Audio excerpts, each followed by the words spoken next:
White হাউসে ট্রাম্পের সঙ্গে এই প্রথম সরাসরি সাক্ষাৎ করলেন ভেনেজুয়েলার বিরোধী দলীয় নেতা ও ২০২৫ সালের নোবেল শান্তি পুরস্কার জয়ী মারিয়া করিনা মাচাদো। এ সময় তিনি তার শান্তিতে পাওয়া নোবেল পদকটি ট্রাম্পকে উপহার দেন। এই উপহার পেয়ে ট্রাম্প সামাজিক মাধ্যমে বলেন, মারিয়া তাকে নোবেল শান্তি পুরস্কার তুলে দিয়েছেন। এটা পারস্পরিক সম্মানের এক অসাধারণ ইঙ্গিত। ট্রাম্প আরও বলেন, মাচাদো একজন অসাধারণ নারী, যিনি অনেক কিছুর মধ্য দিয়ে গেছেন।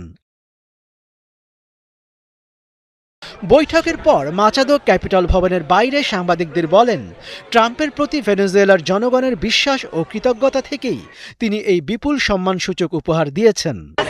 আমার মনে হয় আজ আমাদের ভেনেজুয়েলাবাসীর জন্য এটি একটি ঐতিহাসিক দিন।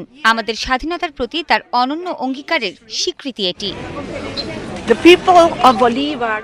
গত বছর মাচাদো শান্তিতে নোবেল পুরস্কার পেলে ট্রাম্প অসন্তোষ প্রকাশ করেছিলেন। পরবর্তীতে মাচাদো বলেছিলেন তিনি তার শান্তির নোবেল পুরস্কার ট্রাম্পের সঙ্গে ভাগ করে নেবেন। তবে নোবেল কমিটি স্পষ্ট করে জানায়, পদক অন্য কারো হাতে দেওয়া বা উপস্থাপন করা যেতে পারে, কিন্তু নোবেল শান্তি পুরস্কার বিজয়ীর উপাধি বদলানো যায় না। মনিরুজ্জামান বাবু, ৭১।